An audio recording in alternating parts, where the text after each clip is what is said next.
పెద్దలు యాదగిరి పాశం యాదగిరి గారిని మాట్లాడు. మిత్రులారా, నేను 2 నిమిషాలు మాట్లాడు, టైం అయిపోయింది. రైతాంగ పోరాటాలు, తెలంగాణ సాయుధ రైతాంగ పోరాటం, ఆ తర్వాత కేరళలో వాయనాడ్ పునఃపుర పోరాటం, వెస్ట్ బెంగాల్లో తేబాగా పోరాటం, బెంగాల్లో కూడా జరిగింది గదర్ పార్టీ పోరాటం, జట్టా అంటే రైతుల పోరాటం జరిగింది. ఇన్ని పోరాటాలు జరిగినాయి. ఫలితం ఎవరికి వచ్చింది? భూస్వాములకు వ్యతిరేకంగా నిజాం బ్రిటిష్ తొత్తు నిజాం తొత్తు విష్ణు రామచంద్రారెడ్డి, వాని తొత్తులు రైతులు, కింద కూలీలు. ఇంత పెద్ద పోరాటం జరిగితే తెలంగాణలో ప్రొటెక్ట్ టెనెన్సీ యాక్ట్ వచ్చింది. అమలవుతుందా? అది అమలవుతుందంటే ఎవరి కారణం దానికి? ఇంత పెద్ద పోరాటం చేస్తే దొడ్డుకొమరే పోరాటం చేసి అమరుడైపోయాడు. దొడ్డుకొమరే వారసులు మంత్రులు అయినరా?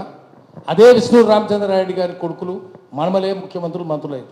అంటే దొంగల రాజ్యం ఉంది తెలంగాణలో. దేశమంతా దొంగల రాజ్యమే ఉంది. డెమోక్రసీ లేదు. ఎవడన్నా అంటుండ్రు డెమోక్రసీ అంటే రూల్ బై పీపుల్స్ రాజ్యం ఉందా? దొరల రాజ్యం ఉంది, దొంగల రాజ్యం ఉంది, క్లెప్టోక్రసీ ఉంది దేశంలో. క్లెప్టోక్రసీ అంటే రూల్ బై థీవ్స్.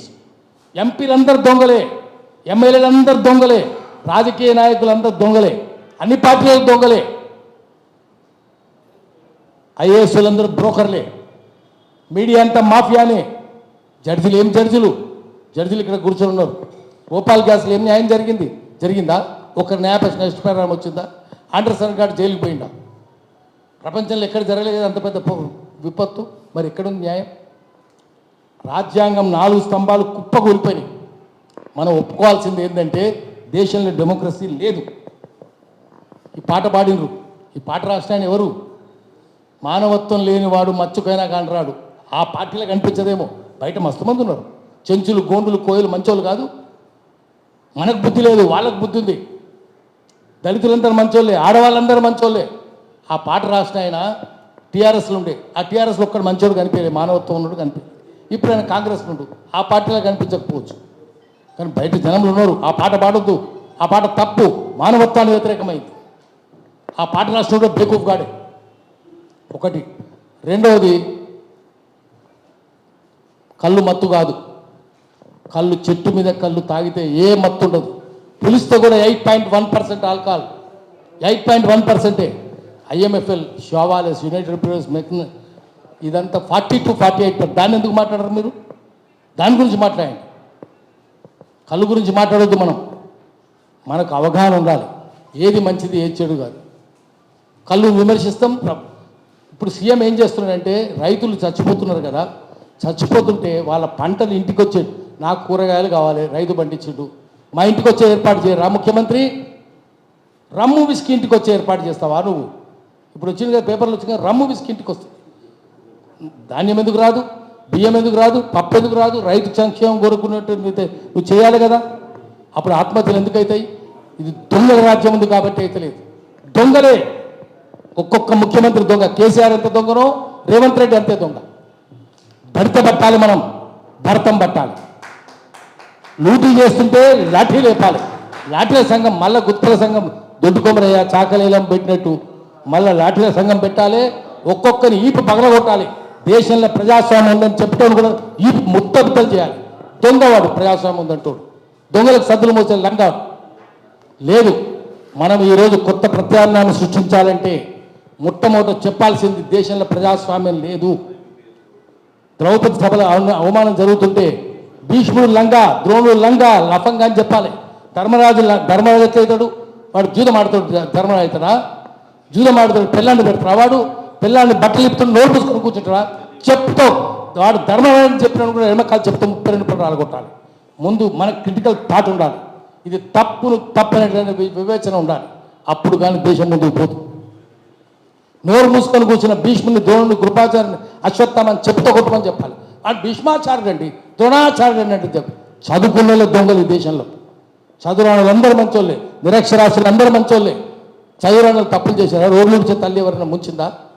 ముంచలేదు కదా. రైతులు ఈరోజు ఆత్మహత్య చేసుకుంటారు అంటే మనందరం బాధ్యులం. సంఘీభావం లేదు, మన తరఫున మనం పోతలేం. సంఘరైనా అంటే మనం వెంట ఉంటామో అని చెప్పడం. సంఘ్ నీ వెంట నేను ఉంటాను, నువ్వు కష్టమైన సుఖమైన దుఃఖమైన నేను నీ వెంట ఉంటానని చెప్పాలి. అది సంఘీభావం. కానీ సంఘ్ అంటే ఇంకో అర్థం రాయి. మనమంతా రాయి, ఉర్దూలో సంఘ్ అంటే రాయి, సంఘ్ దిల్, రాతి గుండె. అది రాతి గుండె కాబట్టి వెంటలేము కాబట్టి ఇది జరుగుతున్నది. ఎందుకు రైతులు ఆత్మహత్య చేసుకుంటున్నారంటే ఆ రైతుకు జీవితంలో ఎన్నడూ సుఖం లేదు. సుఖం ఉందా? సుఖం లేదు, ఆనందం లేదు. ఈరోజు ఆనందం లేదు, రేపు ఆనందం ఉంటుందనేది ఆశ ఉందా? ఆశ కూడా లేదు. సుఖం లేనప్పుడు, ఆశ లేనప్పుడు ఎంతకాలం అయితే ఏముంటుందయ్యా? దుఃఖమే కదనయ్యా. పిల్లలంతా కష్టపడుతున్నారయ్యా, నా భార్య కష్టపడుతుంది, తిండే లేదు, ఆత్మహత్య చేసుకుంటాడు. దానికి కారణం ఎవరు? మనమే కదా. మనం ఎందుకు మౌనంగా ఉన్నాం? ఒక్కొక్క రాజకీయ నాయకుని ఎంత ఉండొద్దు. ఏ రాజకీయ నాయకుని ఆడు, ఏ పార్టీ అయినా చెప్పుతో కొట్టాలి. మీరు మౌనంగా ఎందుకున్నారు రాడు కానీ. మౌనంగా ఉన్న ప్రతి ఒక్కరు నేరస్తుడే. అందుకనే మళ్ళా పోరాటాలు రావాలి, దొడ్డు కొమరయ్య రావాలి, ఆ దొడ్డు కొమరయ్య, చాకలేలమ్మ, బందగి అటువంటి పోరాటాలు వస్తేనే అవుతుంది. ఎందుకంటే ఇది మళ్ళీ చెప్తున్నా, తెలంగాణ మామూలు పోరాటాలు కావు. ఎవరైతే తెలంగాణ సాయుధ పోరాటం నడిచేసినారో ఆ సైనికులే తెలంగాణ యోధులు భూమి మీద ఎక్కడ కనిపించలేదు అని రాశారు. పుస్తకం వచ్చింది, ఫ్రమ్ రాజ్ టు రిపబ్లిక్. ఆ పుస్తకంలో తెలంగాణ సాయుధ పోరాటంలో పాల్గొన్న యోధులు లాంటి యోధులను మేము భూమి మీద చూడలేదని, వాళ్ళని కొట్టినోళ్ళు, తన్నినోళ్ళు అదే సైనికులు చెప్పారు, రాశారు. వాళ్ళ కనుగుడ్లు బీకినా, గోళ్ళు ఊడగొట్టినా, చెట్టు కట్టి కాల్చేసినా ఒక్క రహస్యం చెప్పలేదు.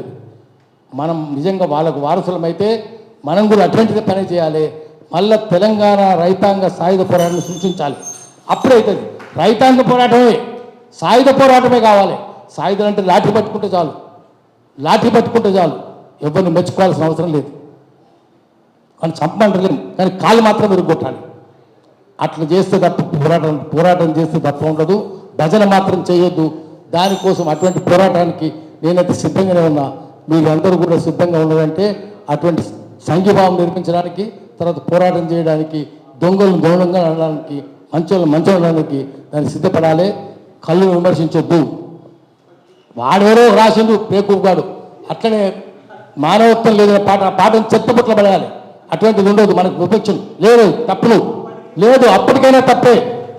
బుద్ధి లేని మాట అది. మనం వివేచన ఉండాలి. కళ్ళు నన్ను తప్పు, అధికారమే లేదు.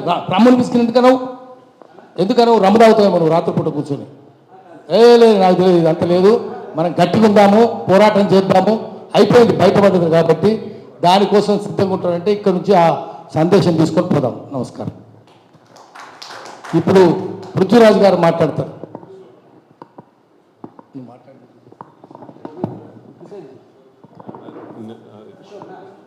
పోషం